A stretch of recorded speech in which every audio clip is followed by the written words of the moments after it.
Welcome to the Undisputed Podcast. I'm your host, Joy Taylor. We've got a packed show today. Skip, Shannon, let's get to it. Let's start with the Cavs. They lost 113-105 in Portland last night. LeBron finished with 35 points and 14 rebounds, but his team has now lost 3 of 4 on their West Coast trip. In the second half, LeBron and Lue got in a heated exchange on the bench. The Vertical's Chris Mannix reported Lue was upset with LeBron's shot selection. The two reportedly also got into it before the incident on the bench. Shannon, is this a big deal or no big deal? It's not a big deal. It's two very emotional guys coming down the stretch. Normally, coaches that play the game are fiery. They have a very fiery personality, and hey, they're not going to back down. And but I don't think it was a big deal. I think Bron wanted to come out, and he was just upset that the substitution didn't get in time. But you know how Bron is, Skip. I mean, hey, it is what it is. He's not going to make a big deal out of it. I don't think he was trying to show Lue up. He was like, man, look, I needed a blow. Played 41 minutes last night, tried to do it all, but he wasn't able to bring it home. But I do not think this is a big deal. I know you probably do. How do you know what? Because everything that LeBron does, you try to make it a big deal. Oh, really? Man crossed the street. Did you see LeBron? He jaywalked. Really? Yeah, he didn't. You know what? You saw him jaywalk the other day in Beverly Hills. No, he had the cross sign. Did he? Yeah, said go. Yeah, I don't know. That's not what I heard. That ain't what you heard. I was there. I saw it. But he's the best player on the planet. So even in Los Angeles, where L.A. is just on its knees, please come, yeah. He can get away with jaywalking. He wasn't jaywalking. Okay. Jaywalking is when you cross, not at the intersection. Yes, but anyway, that's neither here nor there, Skip Bayless. Don't make this out to be a big deal because it wasn't a big deal. Emotional guys. Look, LeBron is dealing with what he's dealing with. No, he's undermanned. Playing the hottest team in the NBA currently. They're on a 11-game win streak. Won 16 of they won 17 to 18 at home. I tried to tell you. I don't care. Bron could have got a little help last night. Yeah. We were talking about that. He doesn't have enough help now. Skip, it's not a big deal. It's like you tell me, it's a Thursday night game in March. Talk to me when they're debating, arguing, or whatever you want to do. Have this dust up. When it gets to the playoff and they do this in May, come talk to your boy. Until then, this is a big, fat, whopping, with extra helpings, nothing burger. Nothing burger. Yeah. You like that nothing burger, don't you? Yeah. By the way, just speaking of coach-player clashing, as bad as it gets between Bill Belichick and Tom Brady, you ever seen them yell at each other on the sideline? Just for the record. Nah. Just like flat out yell at each other? But I know Lue ain't tried to go behind his back and try to trade LeBron either, Okay, did well, you ever notice that, Joy? Yeah, that's a good point. Touche. So, to me, as you predicted, I do think this is a big deal that could get a whole lot bigger because, bottom line, Lue had the guts, and this took some guts, to call out, to stand up to potentially show up the best player in the NBA, says Shannon Sharpe, says everybody, on the bench in front of the rest of the team. I got to tell you, that's a big deal because clearly I've said that Lue is on the hot seat as the assistant coach of this team, and now the assistant coach has called out the head coach down the bench, and they're going back and forth. I'm talking about LeBron James, who clearly coaches this team. No, he doesn't. And Stop we know saying that. Once upon a time, LeBron did get rid of another assistant coach named David Blatt, and I think he likes Lue a lot more than he liked David Blatt personally. But somebody's going to have to pay because the new Cavaliers, after those boom, boom, boom trade deadline deals that turned the whole season around, the new Cavs have now plummeted to 7-7. So somebody's going to have to pay for this because on this road trip that you predicted 4-2 I did. Yeah. They're now 2-3 with one game left at Chicago, which they should win. We gonna win. Okay, well, Can I get a do? No, yeah, I'll just give it right back to you on that one. But I do think there were some interesting and significant flashpoints that occurred between Lue and LeBron James because this is rare for the best player on the planet. Into the third quarter, it's 1:26 remaining, and Portland is starting to edge away. Portland has created a 10-point lead, and LeBron, if we could see it, gets stuck. He gets stymied. He ggets defended right here, and there's nowhere to go, and there's nowhere to go. So he just says, I'm going to shoot it. And he shot an air ball, as we saw, but he gets called for traveling because he clearly switched his pivot feet, and the ref just said, I'm sorry, LeBron. I just got to call this one. LeBron's like, really? Seriously? It's me. It's LeBron James. Yeah. So that's the first one. And then Portland goes down and misses, and LeBron gets the rebound. There's the step back, fall away travel. And Portland goes the other way and misses, and LeBron gets the rebound, and here he comes, up the court, and he launches. Whoop, LeBrick. We was trying to get a 3 for 1. Okay, 3 for 1 at the end of the quarter.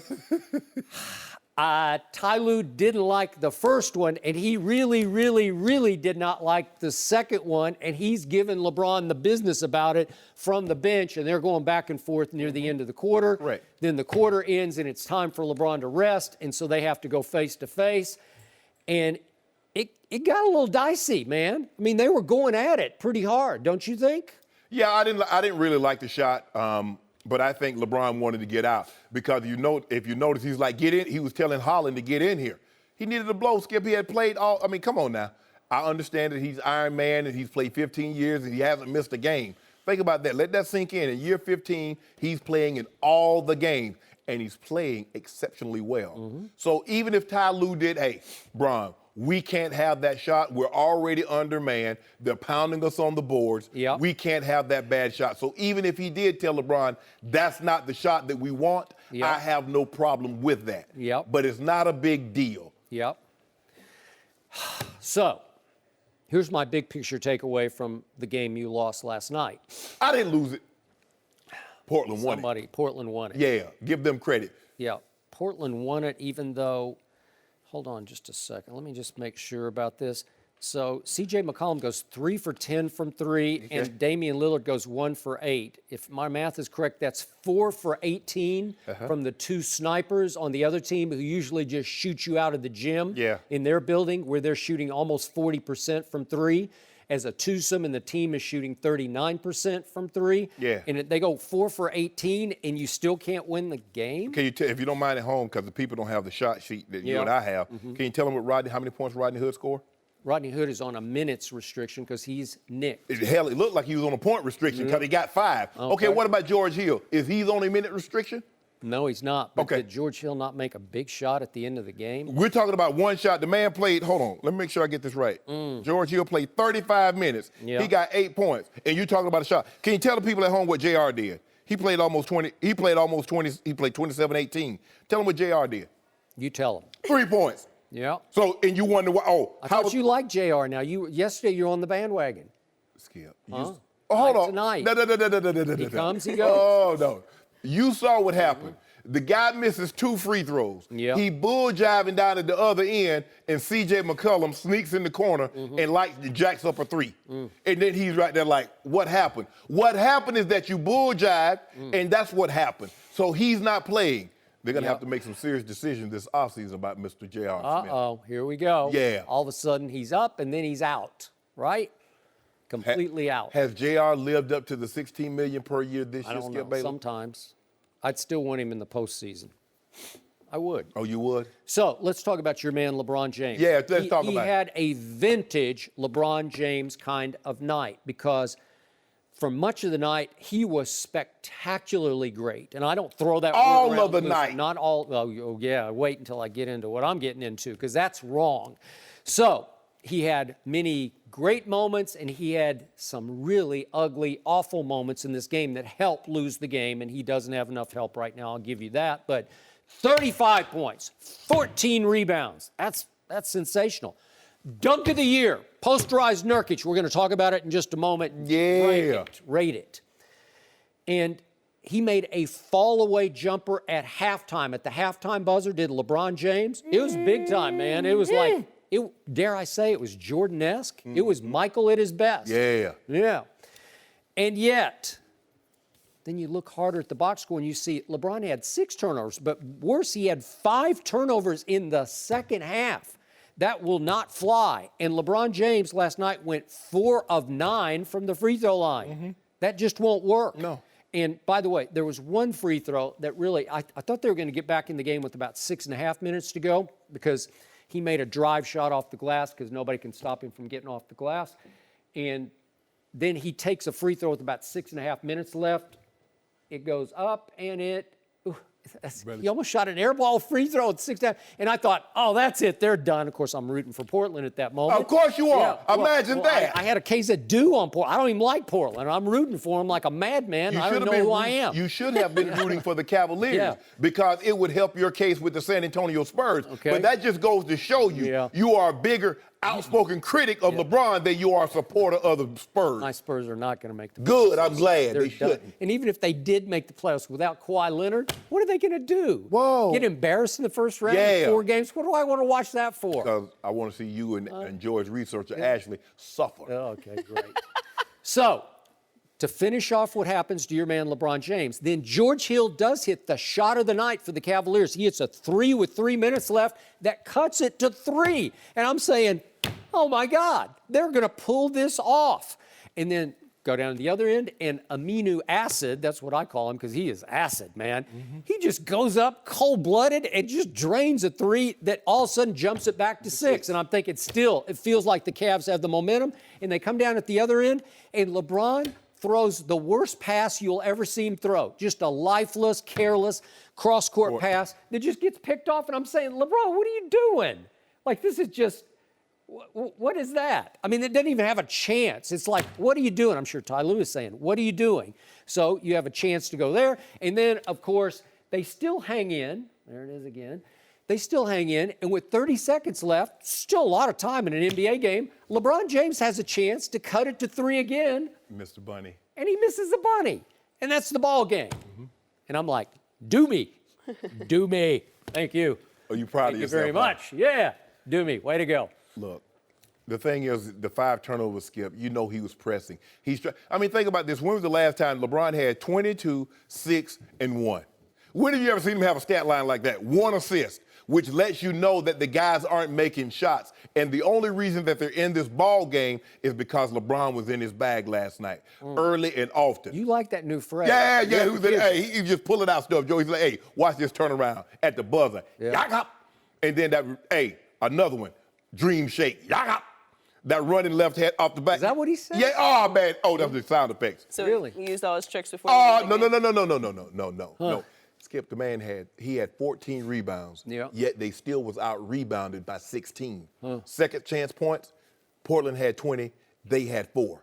You're not beating a team that's as hot as they are, the Portland Trailblazers. If you get out-rebounded by 16, think about this. Even if their 2 guards go 4 for 18? But if you don't mind, tell them how many points the guards have.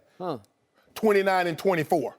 Yeah, but what's lethal in that building, what just gets you up and out of there real quick, is when they start raining threes on you because the crowd goes berserk. And Cleveland had chances late. They were in this game. And Kyle Korver had one. You see Kyle Korver 3 that went round and round the rim like a free throw? He spit it out. Because if we'd have got that one down, it'd have been over. That hurt you, didn't it? Yeah, it did. It hurt. Yeah, like jumping on a bike without the seat. Well, maybe not that much, but that really hurt. Yeah. But I tell you what, I think LeBron James proved it to everyone last night. There is no doubt. Everybody that was in that building, they've seen them all come there. They've seen James Harden. They've seen Kevin Durant. They've seen Anthony Davis. I think you poll everybody that was in that building last night, they will tell you the best player on the planet is LeBron James. Really? 35, 14, and 6. And the only reason that they had a chance was because of him. Jeff Green is playing the 5 spot at 6'8", guarding a 7'1". But after LeBron, Skip, did you see him? It's the homegoing service of one Yusef Nurkic. LeBron did it to him. LeBron. That was in my soul. And then everybody on Twitter, they want to pretend all them jokers following me, going to pretend like they ain't see nothing. Now, when somebody dunk on LeBron, they like, Shannon Sharpe, did you see this? Ain't nobody want to say nothing to me last night. Wait a second. The jokers who are following you? What are you talking about? Because here's the thing. When somebody can make a jump, a half-court shot, and LeBron on the bench, why didn't LeBron stop that? But last night, when he born in 94, died in 2018. Skip, you hate that. Oh, Skip. Was he doing it last night, Skip? Just give the man a little credit. Was he doing it last night? He did. He shot 4 for 9 from the free throw line, which is sort of typical LeBron. Okay, what did you you shoot from the field? 1 for 4 from 3. At least he didn't take very many. Hold on, Skip. See, that's what you do. You always. Oh. I love how you love pointing to the 3-point shot when it's LeBron James. But see, I didn't say nothing about Lonzo. Discount Steph is like 3 for 42 from the 3-point line. That's Lonzo for those of you. Yeah. Discount Steph, Lonzo ball. Yeah. But you should give a thank you to your. No, that's mine. followers. Oh, that's mine. Oh, that's yours. That's mine. Because you have adopted it. Oh, no. I keep these jokes. I got 1,000. Borrowed it. I got 1,000 jokes, Skip. I'm on number 17. Co-opted it. No. Skip, why you don't want to give me no? Look, I'm talking about LeBron. I'm not talking about anybody So am else. I. This is LeBron. Yeah. 35, 14, and 6, played 41 minutes. And then what did he say after the game?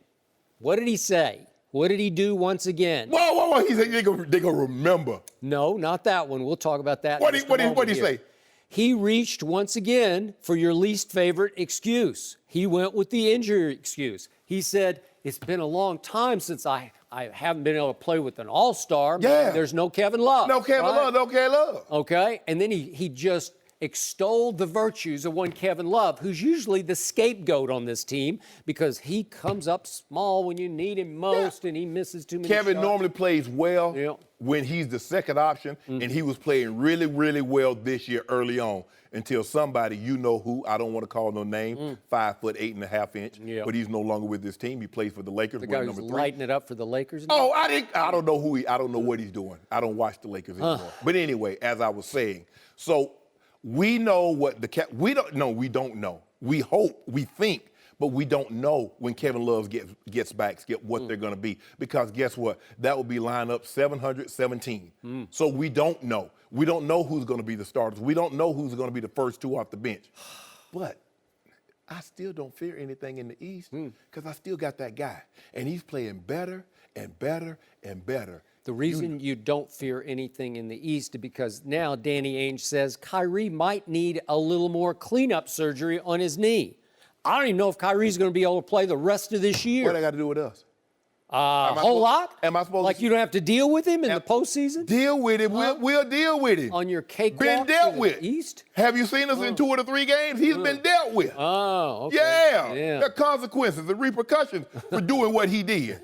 You leave us, we punish you. Really? Yeah. Well, That's I my think his grandma team has been punished by the injury gods because there's no Gordon Hayward, there's no Marcus Smart, there's no Daniel Tice. Well, who else can they lose? Kyrie is out? Who told Marcus Smart? It's over. It's over in the East. Who told Marcus Smart to snatch a picture off the wall in the hotel room? I don't know. Okay, then. So I don't know, but he's hurt and you're blessed. That's what the injury god said. Let there be LeBron again in the East. Don't do that, Skip. And did you hear the news? What's the news? In Oakland, California, Kevin Durant's got some kind of cracked rib now. So all 4 of the All-Stars are fighting injury He ain't issues. nothing but ribs. Huh? He ain't nothing but ribs. Well, Dude 7 foot tall, weigh 114 pounds. There's not a lot of meat on that bone. No. Yeah, I agree. Okay, so maybe a bone's hairline fractured. I don't know what it is. That ain't that serious. Well, whatever. Okay, but I think Steph's ankle is pretty serious. That's what I think. Yeah, I would agree. I would agree with that. And Clay's broken thumb is pretty serious. The thumb could be a problem Yep. because it's his right thumb and he's a right-handed shooting player. Totally agree. That could be an issue. And Draymond's got about 3 different things wrong with him, but I assume he will just sit out and heal up and he'll be okay when it's time to play. I'm not worried about them. I'm talking about LeBron. We're talking about last night and what transpired. Is he healthy now? LeBron? He's as healthy as they come, right? He is Iron Man. Yeah. So he's reaching for injury excuses No, for the Cavaliers when all these guys are going to come back. Kevin Love's going to be back in, a week or so? Okay. Larry Nance will be okay. Tristan Thompson will be back. Okay, what do we expect from a guy that's been away from 9 weeks? How long is it going to take him to get his conditioning? How long is it going to take him to get his rhythm and to get back reintegrated and playing with these guys? Tristan Thompson, really? Yep. Coming back to do what? I don't know what he usually does. No. Yeah. He hasn't done that this year. Yeah. I know what he usually does, but I know what he hasn't done since he got that money. So he can come off the bench. He'll be your And do 7th or what? 8th man. He'll go in there and scratch and claw and Really? battle. So when was he going to start doing that? Well, I don't know. Oh, yeah, me either. I don't know either. You've been raving about Larry Nance Jr. Oh, He's the new Tristan. Yes. Yeah. Yes. But Okay, so you got it. he's You're good. injured. You're covered. I'm raving about him when he's in the game because he hustles, hard picks, he plays D. What's the rave about? He's on the sideline. Tristan hasn't played well all year. So, when Shannon Sharpe was a Hall of Fame football player, there's no way he would ever reach for the injury excuse. It just doesn't play. Not from his locker. You're not going to hear that after a game. Well, I mean, if we're missing John, TD, Ed, now we talking about something. Oh, yeah. But as long as if one of them awake, we're going to make this thing happen. We're going to do what we do. It is unbecoming for the best player on the planet and the guy that you say is the left face on Mount Rushmore. No, I say he's working to be. He's working Yeah, toward right it. now, But he's. you made the case he's now better than Michael Jordan, just statistically somehow better. I don't know what The man is still building his house. He's still building this his house. Yeah, but it is so unbecoming. It is so beneath his dignity. No, it's not. To reach for the injury excuse on a Thursday night in Portland once again. Just let it go. You're going to be okay. You don't think Golden State's got injury excuses? Boston, you better believe, has injury excuses. Those teams have a right. Oh, LeBron doesn't. Yeah. LeBron doesn't He's have that. going to be fine. Well, you said you were shutting down the excuse machine when all the trades happen. Okay. But he didn't make an excuse. He So said that. is LeBron blocked from your restaurant? I mean, he's just banned. He just No, can't even Spurs come are. in. Well, that's fine. That's fine. They never wanted to go there in the first Oh, place. maybe Shannon's selling appetizers of dunks and stats now at the Oh, Yeah. really? Is that how it works? LeBron come to my restaurant and get on that vibranium. Really? You get on that vibranium, you know what happened. I've wondered about that. No, don't wonder. I do wonder Don't about wonder. vibranium. In 20 years, I don't know. in five years, when he Yeah. has 40,000, 10 and 10. Yeah. Did So you he's- finally see the movie so you know what they're talking about now? Yeah. Yeah, I got And, it. another two So or at three your restaurant, championships. you just let him come to cocktail hour and have some right. hors d'oeuvres or whatever. First Friday. Stats. First Friday. Yeah. He can have a stat. He can have a dunk. Whatever. Yeah, whatever. Yeah. No mercy. Mike Giardi from NBC Sports Boston reports that there is more tension in the Patriots organization. He says Bill Belichick is making some Patriots players such as Tom Brady and Rob Gronkowski, quote, miserable, and they don't feel appreciated. And it all stems from Belichick taking away access to Brady's trainer, Alex Guerrero. Shannon, how will this play out? It's going to play out like it always plays out. Coach Belichick isn't going to change. Coach Belichick has been there now since 2000, so 19 years. It's hard for me to believe that he's changed one bit since he's got there, considering the amount of success this organization has enjoyed. Yep. They made it abundantly clear. It's not no players, it's players. It's two. It's Gronk and Tom Brady. And they're upset about losing access. Well, not them losing access. Guerrero, which is the doctor that treats both of them, losing access to the building. They're saying to Coach Belichick, the sacrifices that we make, we're able to go out there and perform at a high level. At least you should be malleable, bendable, and let him come in and work on us here. Coach Belichick, we can make it about a Guerrero skip, but we know what this is really about. Coach Belichick's still upset. Robert Kraft, Mr. Kraft, made him get rid of Jimmy G. So he's like, okay, Tom, I got something for you. Since you want to go up there stairs and cry, talk about, Coach Belichick doesn't like me, he don't take me to lunch, and you wanted Jimmy G out, Guerrero gonna lose his access. And if you want to see him, you will go there. So there'll be no readily accessible access to this young man. So if you want to go see him, get in your car, go 10 minutes away the Patriot Way down there because he's got an office, because he no longer has an office here. That's what this is about, Skip. We've always thought, everybody thought that the Patriots players were somewhat robotic and rehearsed. They gave you the same basic standard answer. 15 guys interviewed, you got 15 of the very, very same answers. And when anyone deviated from that, ask Wes Welker what would happen. When he says not to talk about Rex Ryan in the situation and he was like, oh, I don't know, we got to put one foot in front of the other. I don't know, I got to stick my toe in the water. So, okay, your head hard, Wes. He didn't start, what was a series or maybe the first couple of series. But anyway, Skip, this is what this is about. Now, all of a sudden, as much as they've won, we've never heard, had they not lost the Super Bowl, I don't believe this would have been a problem, Skip. because we didn't hear it last year. I'm sure Coach Belichick has done some things, be it run plays over again or come in earlier or stay later. There's some things that coaches always do that tick players off. But if you're winning, you take it. Now, all of a sudden, the one time, Skip, think about this. As much as they want, just in the last 2-3 years, now this is a problem. Man, they need to stop. Gronk is complaining about he wants more money. That's what Gronk's about.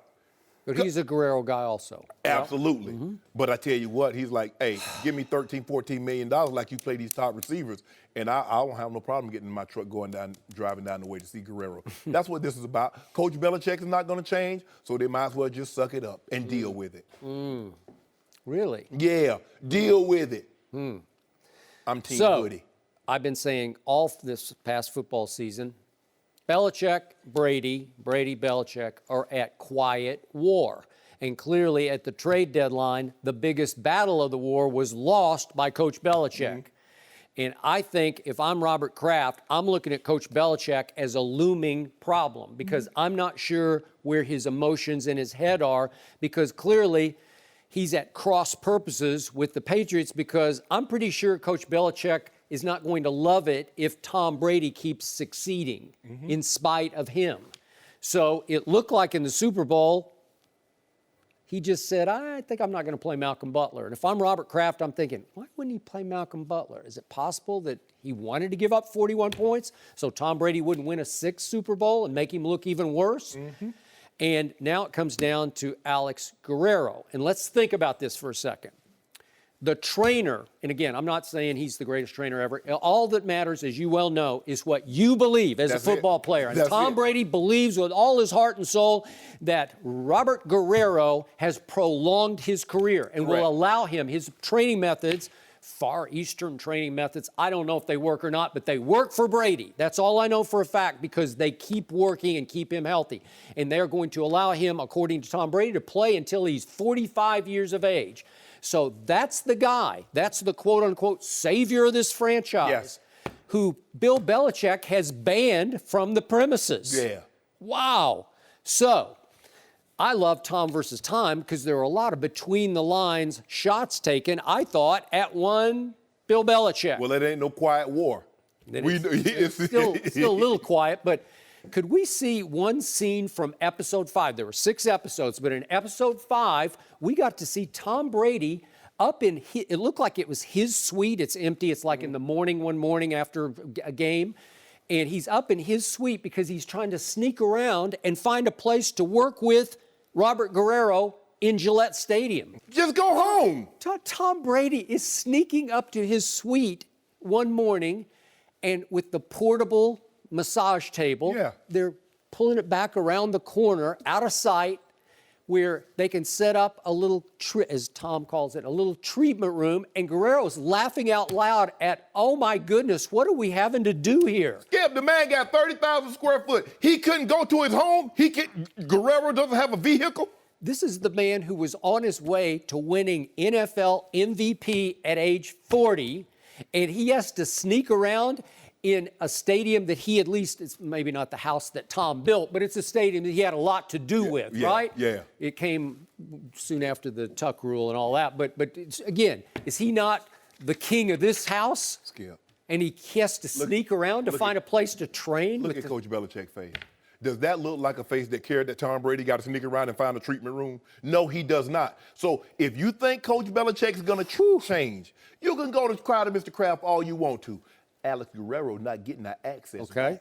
And then what happened in episode 6? It opens up with, goes in depth with a lot of shots. So it's got the right thing. Yeah, he took a shot at me. Yeah, took a shot at you because that was a deep old gash right there at the base of the right thumb on the throwing hand. All I said, it was a nothing burger. Yeah. Coach Belichick said the man didn't have open heart surgery. I'm from a distance. I said, okay, maybe it's not as serious. Okay, maybe he did something to his thumb. I don't think it's anything. Coach Belichick was there. Coach Belichick got an opportunity. He said after the AFC Championship game in which Tom played, and obviously in the fourth quarter played really well, Bill Belichick said after the game to the media, he's a tough guy. We all know that. But we're not talking about open heart surgery here. I want to know why wasn't that Well, I mean, isn't there a scale between a nothing burger and an open heart surgery? No. Okay, got a splinter.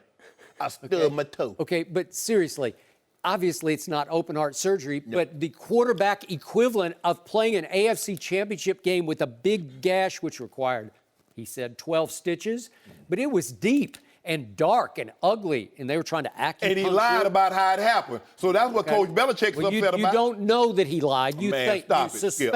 that he lied, and you could be right about that, but that's not the point. The point is, it did happen, and Belichick discounted it and then went on WEEI in Boston on his weekly radio hit that he does the next day and says it was a lot more media circus than a football crisis. Yeah. Really? And Tom kept bringing it up. Oh, interesting. Oh, I didn't know if I was going to be able to play. I thought my career was over. Is this how it's going to end? Is my season coming to end? You know what's funny, Joy? Field? Every time he speaks, because he just spills Brady hate, I feel like I'm listening to off-camera Belichick.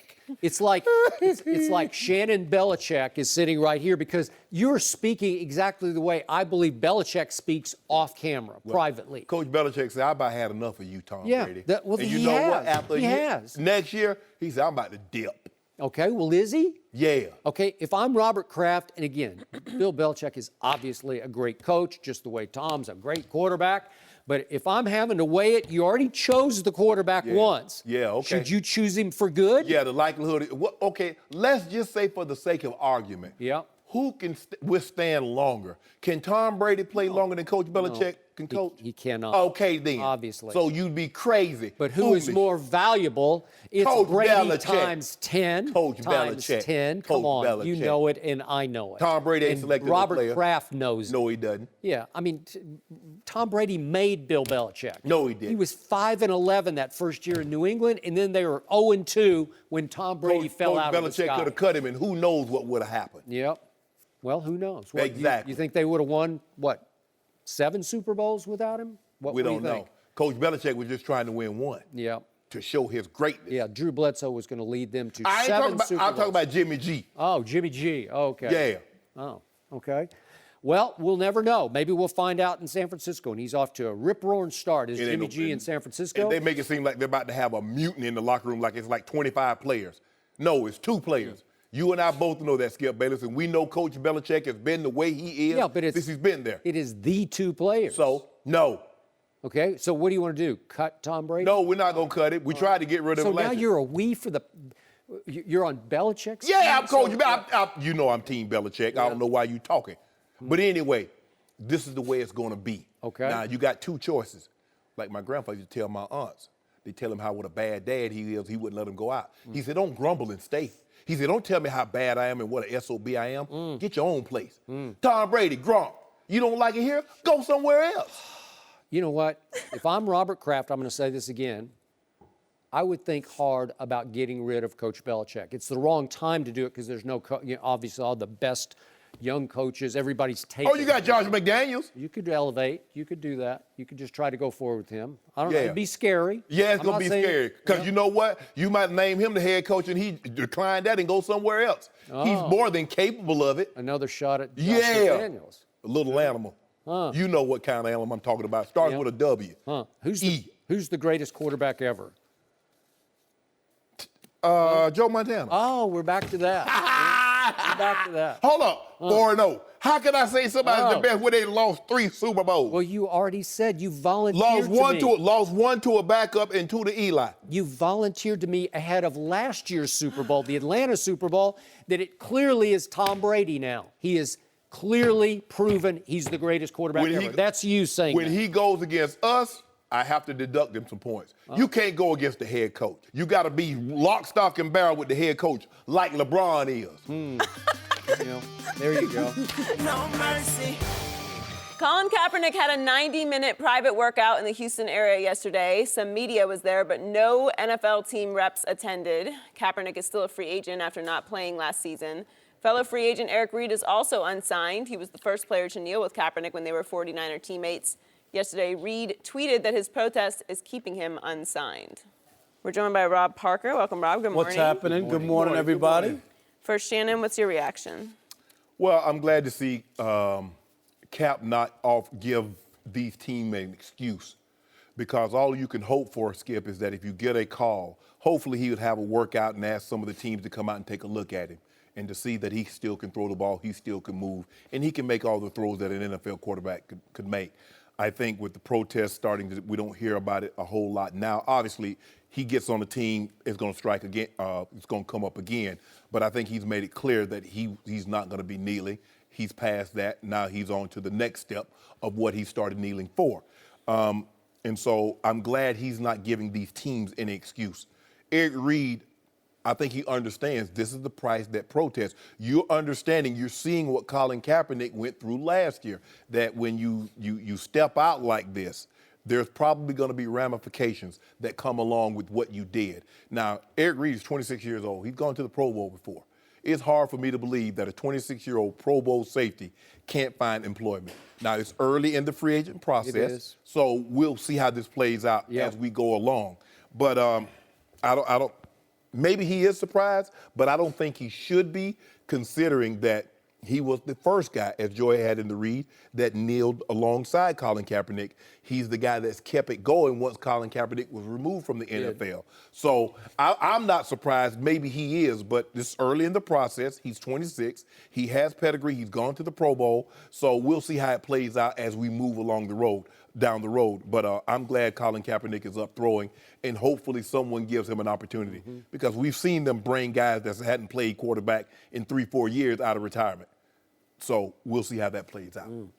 I'm with you. I'm glad that he hasn't let his dream of playing football die and just say, hey, I'm giving up. Right. They've taken all the life out of me, by not giving me an opportunity, so I'm just going to cave in, and I'm not going to do it. So if you're right, stay ready, have some footage of you throwing a football, whatever, and then they could come take a look at you. So I love that. The Reid thing, I'm with you on that as well. Something, if you put your finger on it, you probably have to wash it, because he's too young and has played well enough that he still should have a job in this league. There are guys who are with teams who are, ranked by Football Focus, worse than he is, and they're still with teams. So you got to look at that and figure out that maybe it does have something to do with it. It's hard to totally discount that.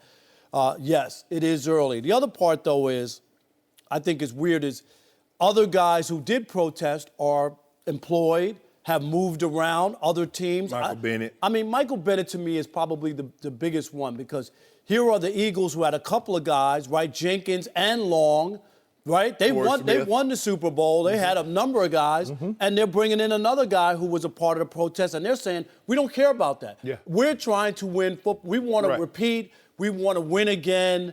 It's about, to me, because it is about players and whether or not they can play or not. You can do all the other stuff. If a guy can't play, then all that other stuff becomes an issue. Right. If you can play and help and contribute, I don't know if it's as big. And again, I do believe it is an ownership thing more than a GM thing. Right. Because the GMs work for the owners. Right. Yep. So they already know where their owner's coming from. They're not going to go upset the apple cart, and then they're out of a job. Right. So I get that. But I do think it's sad that these guys are still being punished for doing what I believe is their right as an American citizen, and I don't see anything wrong with it. I still believe that they have a right to do it, whether at a workplace or not. To your point about how many others protested and still have good jobs, see Michael Bennett, the flashpoint, the focal point were these two, Colin number one and Eric sort of with them. Yep. And that's the lingering image from the original shock value protest. Yep. That was the one that hit home with everybody across this country. And remember, it's still Eric Reid who clashed with a Malcolm Jenkins, who was the leader of the Players coalition. And even today, or yesterday, Eric is talking about how Malcolm Jenkins basically, I'm paraphrasing it, but he sold them out. He wasn't with what they did, that they went ahead and sort of, in his words, caved in. And Well, they took the accepted NFL money. They took the money and gave up. Right. Said, okay, we've done enough.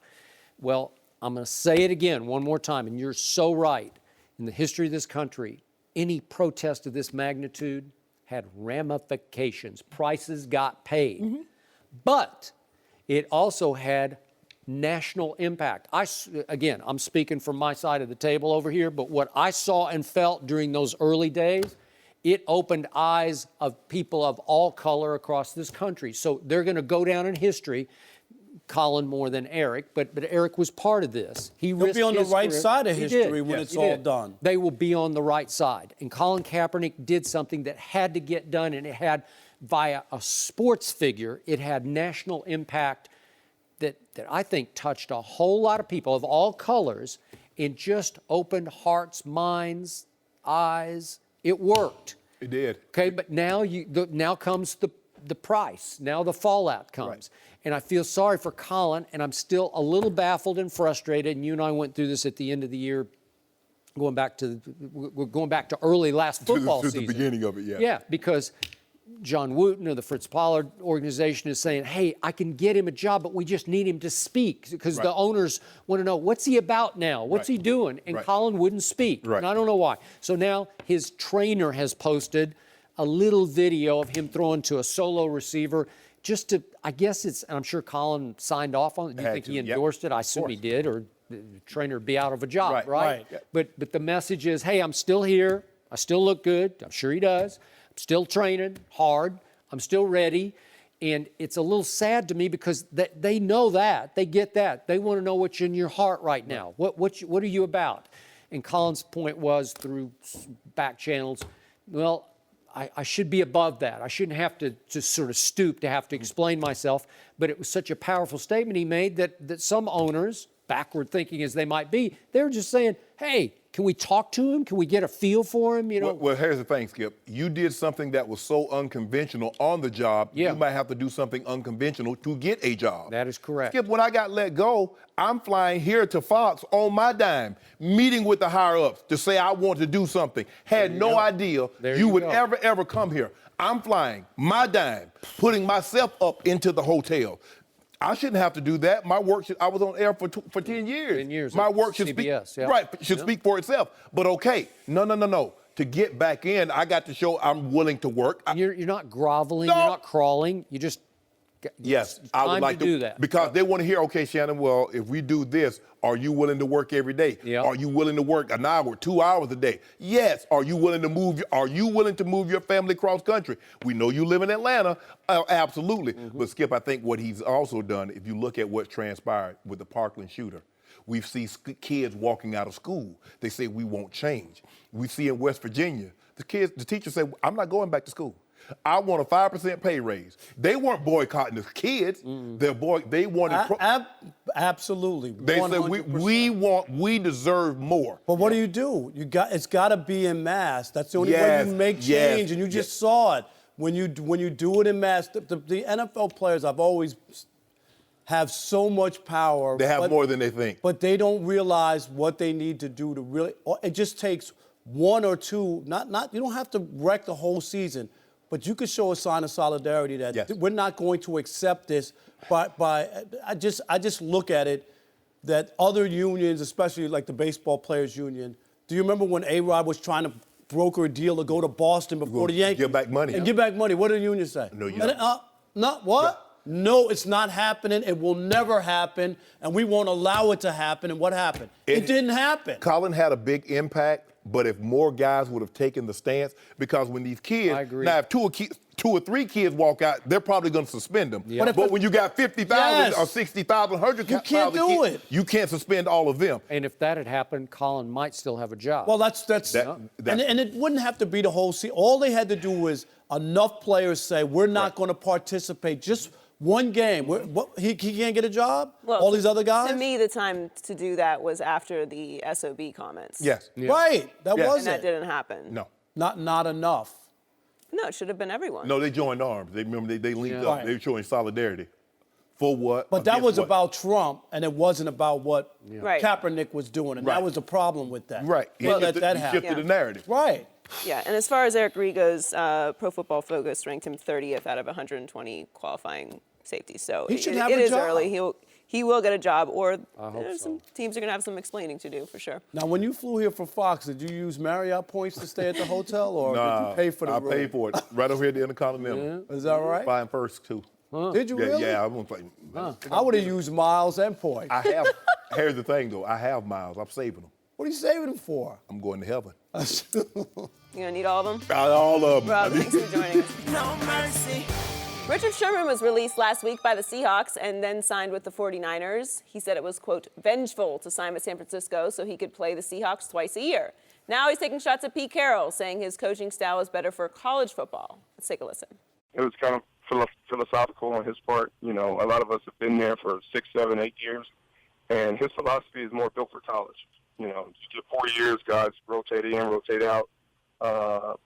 And so, you know, we had kind of heard all the stories. We had kind of heard all this, you know, every story, every funny anecdote that he had. And, you know, and honestly, because he just recycles them. And they're cool stories, and they're great for team chemistry and building, et cetera, et cetera.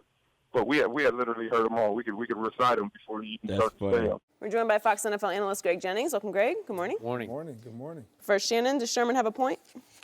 Yeah, I mean, everybody knew that Pete Carroll had great success in college, and he brought the style with him to Seattle.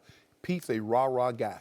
Pete's liable to put shoulder pads on and pads, and on special teams, he'll run down there with the team. We know Pete Carroll is rah-rah, but that rah-rah won your Super Bowl. That rah-rah got you to another Super Bowl. This comes off as being sour grapes, Skip. We know how this works. This is how it works. The way the NFL is set up now, you identify a quarterback, you get him on a rookie contract, and you can build around him. So you win as much as you can, as long as you can. And then they're going to have to start breaking this up. What happened with Pete? Pete just coming out of college, you look at his draft. Russell Okung in 210, and then he also gets Earl Thomas. And then you get Richard Sherman, and then you get Bobby Wagner. You get K.J. Wright. You get a Malcolm Smith. You get a Cam Chancellor. You build. Because, like Jimmy, Skip, you know this, Jimmy Johnson, the Cowboys. He's coming from college. All those players that are good, he tried to recruit them. He got an opportunity to see them up close and personal. So Jimmy was just knocking it out the park. Bang, bang, bang. Same thing with Pete. But this comes off as sour grapes because you're no longer there. You understand, Rich, I believe they tried to trade you, Richard, when you were 1,000% healthy. They were trying to move on. Did you actually think they were going to let you have $11 million coming off an Achilles injury? No chance was that going to happen. But the days of the 70s Steelers, Skip, that's over. When Jack Lambert and Mel Blount and Joe Green and all these guys, they stayed for one team. They couldn't leave. Now players like, okay, I've won. I'm going to get this big payday. Well, you're paying Russell Wilson $19 million. You got Richard, and they played him as long as they could, Skip. Think about it. They kept this team together as long as they possibly could. I agree. Now it's over. Yeah. But, Skip, they never did. Talk about these stories in college, they never got over 49. They were never going to 49. They should have started dismantling by then because they never forgave Pete Carroll for that moment. That's what this is about. Yeah, Super Bowl 49. Yeah. But this just comes off as sour grapes. You're on another team. You've moved on. Let it go, Rich. Let it go. I laugh because I've been where Richard Sherman is. I've had that moment where I'm out and then I'm picked up and then I feel like he feels. And he has a point. He does have a point about Pete Carroll and his style. But to your point, it does work, and it has worked, and it's been proven to work. But this is no different anywhere else in the NFL. This is no different anywhere else in the National Football League. You said it. You get your quarterback, you build around them, you build with youth, and you sprinkle veteran guys around them. You try to win when you can, and once their salary becomes too much and an injury may happen, then it's time to move on. And with Richard Sherman, like I understand because I've been there. When you have invested so much of your blood, sweat, tears, your Achilles, you've done everything. I mean, this is a guy who feels like they lost the Super Bowl because of their head coach. Yeah. Not because of their play, right? Because of their head coach. Yep. So of course he's going to feel like this. Of course, when you're the one that's on the outs, you're going to look back and now have everything to say. You want to know how I know? Because I did the same thing. And I'm not saying that what Richard Sherman is saying has no truth, has no merit, because he was inside that locker room. He knows and will be able to convey a lot of the feelings that a lot of other guys may share but aren't willing to say. But now that he's on the outs, he's going to let those feelings be known. And so with Richard Sherman, what he has to understand, and what I know he understands it, but right now he won't be willing to adhere to it, is that you're sour grapes, you're bitter right now because you did want to stay. Even though you had all these problems, even though you had all these issues with Pete Carroll, you still wanted to be in that Seattle Seahawks uniform. You still wanted to be within that organization, making plays, ending your career there. That's the loyalty mindset that so many players have, and it's unfortunate because it prohibits us from moving forward and making the best out of every other situation. So, I mean, he has some truth to his statement, and I understand there will be a lot more that Richard Sherman says, and I can't wait to hear it. Okay, so reiterate. You won a Super Bowl with Aaron Rodgers, obviously in Green Bay. Then you didn't win for a while. You did fine, but you didn't win another championship. And then you go to Minnesota, and what were your first emotions? My first emotions were Aaron didn't really go to bat for me. Okay. He didn't go to bat for me. And beyond even Aaron, I felt like I had done so much. And they talk about loyalty and family and all that, and it's like it sucks you all in the moment.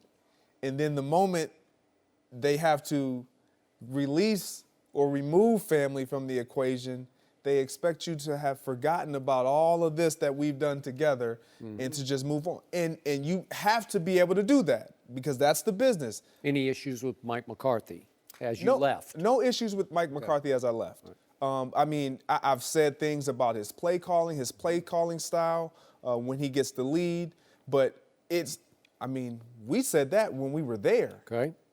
But it all comes out when you walk away and you're no longer in those halls, in that locker room, in those meeting rooms, and you're not making plays for that organization anymore. Your feelings and emotions are going to be vomited out. Well, so that's a perfect verb to use. So, to me, Richard Sherman is going to miss playing for Pete Carroll because no coach in college or pro football gives his players as much leeway as Pete Carroll gives his players. That was at USC and at Seattle. That's a great point. It's his coaching style. I'm going to let you guys be you. I'm not going to ride herd over you. I'm not going to try to impose my will on you. You speak to the media. You speak out. You can speak against me, and I'm not going to call you in or reprimand you for that. Until Richard finally walked up to Pete Carroll during a game and said, you will not throw the football down there again at the goal line. Remember that? That was like the flashpoint. I think that was the turning point where Pete Carroll said, I have created a monster and he's devouring me, right? So after a while, you empower the players to a point where if you lose, they're going to turn on you because you've allowed that to happen. Giving them that voice. Yeah, like you talk about Jimmy Johnson. There is no way in those years I covered those Cowboy teams, anybody would dare cross Jimmy Johnson, especially during a game publicly, because their butt would be out the back door as fast as you could snap your finger. I couldn't imagine somebody like, Mike, you will not call that play again. You will not call that. What? Huh? Okay, but some of the responsibilities on Pete Carroll, because that's how he ran the ship. Yeah, it's okay. It's a great way to run it as long as you win. And as long as they just beat the stuffing out of Peyton and your Broncos, they were flying high, man. That same college speech. Yeah. That same college anecdote. Sounds good, doesn't it? Oh, it's funny. And this is what makes the Patriots run so impressive. Yep. You look at what Seattle was able to do in a 4-year time span, and then you triple that with the New England Patriots. But let me tell you something, Rich. That college style, that rah-rah, those anecdotes, those speeches, those meetings, when you're done, it's going to have you on the Hall of Fame ballot. That's what that coaching style will have done for you. That's true. That's why I say he's going to miss that because he's going to look back fondly on these. There's some great times there, man. They didn't re-sign me. Denver didn't re-sign, Skip, I was not upset. that they didn't re-sign me. That's not why I was disappointed with the Broncos. I was disappointed that they thought they could win games equally without me. You do realize I'm like a 4-time All-Pro in a 7-year span, 7 consecutive Pro Bowls, 3 1,000-yard seasons, and you like, okay, we good. I said, okay. Going, hey, you know, hey, I do that, bro. You know that, bro. You know the Bron be doing that all the time. That skill. He does that. Oh, I said, okay. Oh, Shay got a little something up here for you. Yep, he did. Every player has an ego, and every player has pride about themselves and what they bring to an organization, to a team, to a side of the ball. Right. And just like you, when I left Green Bay, I felt like, and I didn't wish anything bad on the guys in that locker room. No. But I knew what I wanted to see was them struggle without me. Bottom line, you just do, because you feel like you need for people to see that you meant more than what they were willing to say you meant. No. And anytime you leave, your mentality is one of, I want to either get back at this team or you leave on good terms, but you still want to see that they miss you. Bottom line, I don't care who you are, you want to see that you are missed. And Aaron Rodgers is going to play the rest of his career without winning another Super Bowl without that man. You know, how's that going to make Aaron Rodgers feel? You said it. There's a whole lot of petty going on right now. O'Shea, you know me, Skip, second game of the season, catch the game-winning touchdown. That's O'Shea Sharpe was sure that he could do a little something. And guess what happened? in Baltimore. You're right? Baltimore. Yeah. And guess what happened, Skip? Well, guess who we draw in the wild card game? Who you draw? The one Denver Broncos. And O'Shea caught over deflected pass. Really? Hit him with the deuces on Did you? 95. Really? Pick him up, put him down. Oof. Right up their sideline. Deflected pass. You weren't done with them, though. No, I wasn't done. No, because I didn't have no problem. Baltimore secured me forever. I won a lot of champions. He got a cop. Oh, yeah. But when the Ravens say, hey, this is what we, So, hey, you should have signed that contract. Don't call me with this, because I ain't going Get nowhere. that petty out your soul. Yeah. Thanks for joining us. No mercy. Trae Young and the Sooners lost to Rhode Island in overtime in the first round of the tournament yesterday. Young scored 28 points, including the Sooners' last 11 in the second half to send the game into overtime. After the game, one NBA scout told Bleacher Report that he would not draft Young in the lottery. Shannon, how high would you take him? I'll take him somewhere probably from, I would say, between 9, 16, Skip. See, everybody keeps saying Steph Curry, but they're not looking at Steph Curry as a freshman. They're not looking at Steph Curry as a sophomore. Steph Curry jumped into our conscious as a junior. As a junior, this guy is a true freshman. And you have the luxury of saying, well, Steph Curry is a 2-time MVP. But Steph's first 3-4 years, did you think he was going to be a 2-time MVP? For me, Skip, I think he has more upside than Lonzo Ball. Lonzo Ball can't get his shot off against anybody. He doesn't drive the ball like this kid. This kid's a better from the free throw line. Now, he's a more volume three-point shooter, so his average is not going to be like Lonzo. I think Lonzo shot like 194, and this kid shot like 340 or 330 something. So there's a vast difference in the amount of shots that they put up. But he led the nation as a true freshman in scoring and assists. So that lets you know he's more than just scoring the ball, or he's more than just assisting the ball. Now, is he going to average 28 and 8 in the NBA? No, probably not. But I do like I like his upside, Skip. I think he can make someone a very, very good player. So you're saying he's going to be a better player than Lonzo Ball? I think he has more potential than Lonzo Ball. Yes, that's what I'm saying. So are you saying he'll be a better player than Lonzo Ball? Because I'm going to hold you to this. Okay. His rookie year will be better than Lonzo Ball. Will he be a better player in the NBA long term than Lonzo Ball? I says he has more potential. I he say might. it's not even close. And I'm going to hold you to saying that, okay? Yeah. Trae Young is a short arm, 6 feet 2 inches tall, and willowy, like doesn't have much of a frame. Give me 18. Well, we'll see about that. And Lonzo Ball is only 19, and he is 20. I'm sorry, 20. You're right. He turned 20. Is a long 6'7" and a very disruptive defender. Trae Young plays no defense, and I'm not sure he's capable of playing any NBA defense. He's going to be a liability for somebody who says, I love him as our point guard, especially if we have a pretty good team around him, because he is a gifted passer. I don't think he's quite as gifted as Lonzo, but he really has the gift. He can see it. He averaged more assists a game than Lonzo. Okay, he playing also- with lesser tier players than Lonzo. He also led the nation in turnovers because he got carried away with the hype machine, the college basketball hype machine in the first month of this season. And he's got ability, and he was hitting that 30-foot three-point. It's almost like a set shot, and he won't be able to get that off in the NBA. And once the game started getting tougher down the stretch, especially the last 11 games, those bombs didn't drop anymore. And it's a shot that no NBA coach is going to encourage because it's a low percentage shot. Steph Curry is the greatest shooter we have ever seen. This is not Steph Curry. And to be the explosive scorer in Steph Curry NBA or Steph Curry college, his freshman and sophomore year? Okay, well, not freshman, sophomore, but again, after his junior year, and I loved him as a sophomore, I said, that's the first pick in the draft. That's better than Blake Griffin, and I'm an Oklahoma fan, so I tried to like Blake Griffin, and I tried to like Trae Young, and I told you 6 weeks ago on this show, he's not all that. He can be a good point guard on a good team, more in the Rondo mold. I know Rondo can't score at all, but he's got that kind of Rondo, but he's Rondo's size. Yeah.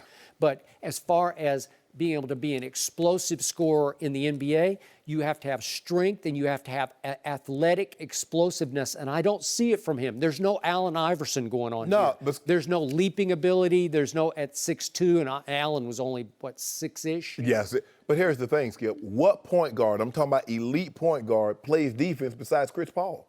None of them play really all about defense. You have to play some. He is a liability, and I've watched a bunch of his games this year, and I just close my eyes.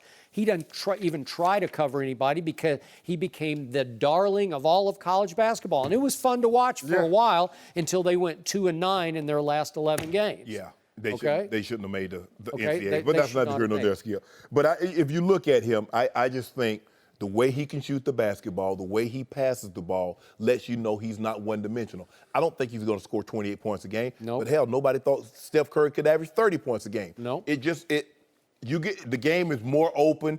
Teams are not going to just, put 2-3 guys on him because he's going to go to a team that they're going to have other guys. Skip, he's really playing with, Lonzo Ball played with a guy that was, the 14th or 18th pick overall. He also played with Holiday, who's probably going to be a first-round pick. So it wasn't like Lonzo wasn't playing without talent. Ability, I agree. The guys at Oklahoma, Skip, these guys can't There's some talent there. There's more than people are giving it credit for. But the point is that he does. It's why LeBron blessed him from his camp, because he can pass the ball. Can. LeBron loves that. Yeah. And he has a pure shot from, he can make. He's in what close to a 90% free throw shot. Yeah. And he made 2 big ones yesterday in that game. That was big.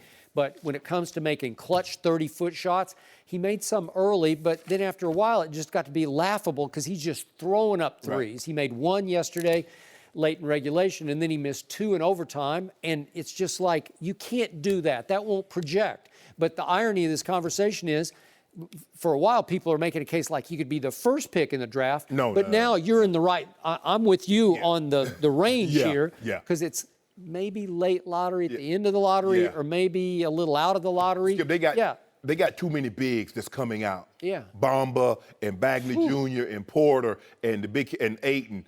Skip, they got 5 guys that's 6'10" to 7'1". Yep. He's not going over them. He was never going over those guys. No. And he has no mid-range. He's not a jump shooter, who can go get his shot from 15 feet. He just doesn't do that, but he can pass it, man. But we're being unfair because Steph Curry made it okay to take bad shots. A lot of those shots that Steph takes, Skip, you don't advise nobody to take. He's pulling up from the check line. But you know what? He shoots them with the ease of a free throw. Yes. They're like free throw, effortless. This kid has to muscle it up a little bit to get it there. You remember I think it was like the Super Bowl and Super Bowl weekend, and they were playing, the Golden State Warriors were playing OKC. And OKC had them by one time. And Steph comes up and he pulls up from the timeline.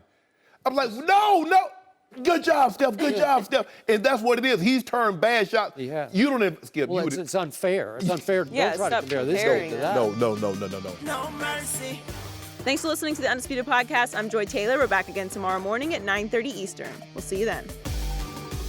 Fox Sports 1 of 1.